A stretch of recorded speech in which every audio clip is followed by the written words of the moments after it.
আমরা আমাদের শহরকে কতটা ভালোবাসি সেটা কি কেউ বলতে পারি? হাই, আমি ডেলাইলা। আমি চ্যালেঞ্জ নিয়েছি আমার স্টোর রুমের মতো দেখতে ঘরটাকে এস্থেটিক রুম বানানোর।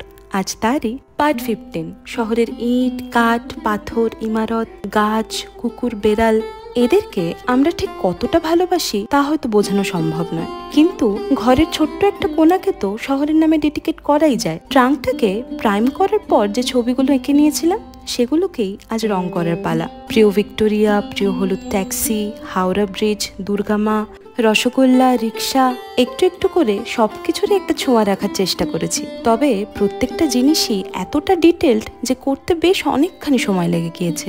মনে পড়ে যায় ছোটবেলায় একবার একটা প্রতিযোগিতায় হলুদ ট্যাক্সি এঁকে দ্বিতীয় পুরস্কার পেয়েছিলাম। আয়েশা ট্রাঙ্কে করে কলকাতার স্মৃতি নিয়ে এসেছিল, আর আমি আজ তো কলকাতায় ট্রাঙ্কে বন্দি করে রেখে দিলাম।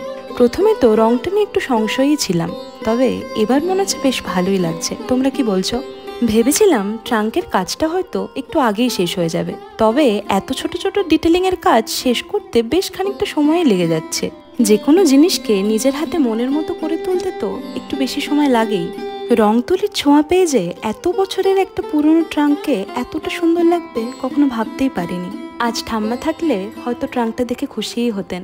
প্রিয় শহরের তালিকায় কলকাতার নামটাই সবচেয়ে উপরে থেকে যাবে। আর তোমাদের ট্রাঙ্কটার ফাইনাল লুকটা থাকবে নেক্সট পার্টে।